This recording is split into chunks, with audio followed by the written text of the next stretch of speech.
जय जिनेन्द्र। एक बार एक व्यक्ति की मुलाकात कई वर्षों के बाद अपने कुछ पुराने मित्रों से होती है। मित्रों से मिलकर बहुत खुश होता है और उन सभी मित्रों को अपने घर पर भोजन का निमंत्रण दे देता है।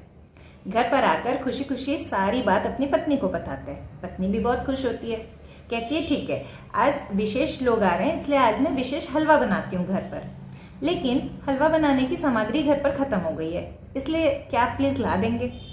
तो पति लेकर निकल पड़ता है हलवे की सामग्री लेने। जाते जाते उसे एक ड्राई फ्रूट की दुकान दिखती है। वो सोचता है कि क्यों ना मैं इन ड्राई फ्रूट्स को ले लूँ, क्योंकि जब हलवा आएगा और उसके ऊपर ड्राई फ्रूट सजे हुए होंगे तो कितना अच्छा लगेगा, और इसलिए वो बहुत सारे ड्राई फ्रूट्स खरीद लेता है। फिर थोड़ा और आगे जाता है। आगे जाने पर उसे एक क्रॉकरी की शॉप दिखती है।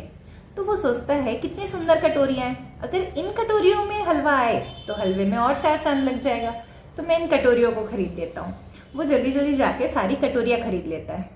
थोड़ा और आगे जाता है तो उसे एक शॉप दिखाई देती है जहाँ पर बहुत सुंदर सुंदर कारपेट्स, रग्स मिल रहे होते हैं। तो वो सोचता है कि जब मेरे मित्र इस पर बैठकर हलवा खाएंगे तो आनंद और चौगुना हो जाएगा, तो इन कारपेट्स को भी मैं खरीद लेता हूँ। जाकर अंदर कारपेट को खरीद कर ले आता है।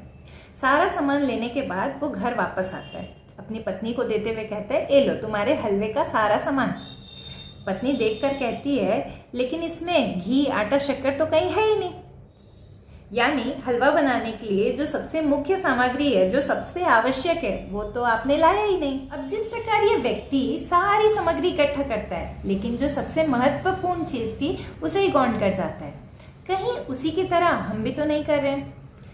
यानी ज्ञानी जन फरमाते हैं, ये मनुष्य जन्म बड़ा ही दुर्लभ है। ये मनुष्य जन्म हमें आत्मा से परमात्मा बनने का, हमारी आत्मा को जागृत करने के लिए, हमारे भवों की परंपरा को खत्म करने के लिए मिलता है। लेकिन क्या हम वो कर पा रहे हैं? हम में से कुछ निर्वाह यानी रोटी, कपड़ा, मकान जुटाने की शिक्षा, उसकी व्यवस्था, उसकी आवश्यकता की पूर्ति में अपना जीवन निकाल देते हैं, और कुछ अपने पुण्य से प्राप्त सामग्री को विकसित करने में, यानी कोठियां बनवाने में, गाड़ी खरीदने में, सारी सुख सुविधा, सम्मान पाने में अपना जीवन बिता देते हैं। लेकिन कुछ बिरले ही होते हैं जो ज्ञान, ध्यान, तप, जप के साथ अपने जीवन को निर्वाण के लक्ष्य तक पहुंचा पाते हैं। जय महावीर, जय गुरु।